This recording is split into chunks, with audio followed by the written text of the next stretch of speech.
আসসালামু আলাইকুম। আমার পেজ দৈনন্দিন টুকিটাকিতে আপনাদের সকলকে আমন্ত্রণ। মাঝে মধ্যে হঠাৎ করে খিদে লেগে যায়, কিন্তু হাতের নাগালে কিছু না থাকায় রেসিপি তৈরি করতে খুব মুশকিল হয়ে যায়। আজ আমি এমন একটি রেসিপি তৈরি করে দেখাবো, যা মাত্র 2-1টি উপকরণ দিয়ে চটজলদি আপনি রেডি করে ফেলতে পারবেন। তার জন্য প্রথমে আমি এক টুকরো মাংস, একটা পেঁয়াজ এবং একটা মরিচ নিয়ে নিলাম। সাথে একটু আটা আমি ভালো করে একটু মাখিয়ে রেখেছি, যাতে দুটো রুটি তৈরি করা যায়। সাথে নিয়ে নিলাম একটা ডিম, আপনি যে কোনো ডিম ইউজ করতে পারেন। কড়াইয়ে একটু তেল গরম করে পেঁয়াজ, মাংসটা ভালো করে একটু ভেজে নিচ্ছি। হালকা ভাজা হলে এতে আমি হালকা একটু মশলা, যেমন আদা বাটা, রসুন বাটা অ্যাড করে নিব। এরপর আবার ভালো করে নাড়াচাড়া করে নিব। আপনার ইচ্ছে অনুযায়ী আপনি যে কোনো মাংস এখানে ইউজ করতে পারেন। এতে পানি অ্যাড করার কোনো দরকার নেই, কারণ ফার্মের মুরগি খুব চটজলদিই সিদ্ধ হয়ে আসে। এই ফাঁকে আমি দুটো রুটিও তৈরি করে নিলাম। দেখুন মাংসটা ভাজা হয়ে গেছে। এতে আমি কাঁচামরিচটা দিয়ে দিলাম এবং সেই ডিমটা অ্যাড করে নিচ্ছি।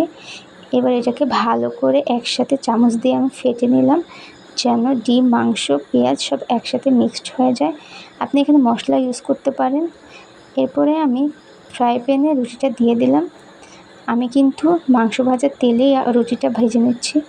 এক পাশ ভাজা হয়ে আসলে সেই মিক্সড করা মাংসের ঝোলটা দিয়ে দিচ্ছি। এটাকে আমি রুটির সব দিকে ভালো করে মিশিয়ে নিব, যেন সব দিকে ডিম আর মশলাটা অ্যাড হয়।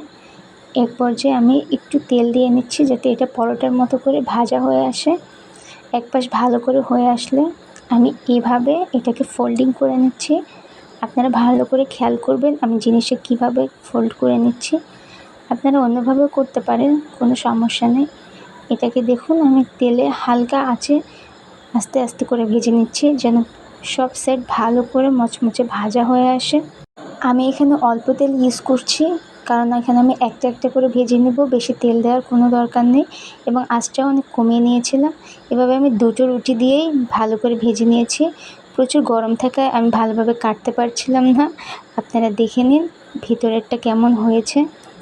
এবং এটা খেতে এত পরিমাণে মজা হয়েছে, যে কোনো নাস্তাকে হার মানিয়ে দেবে।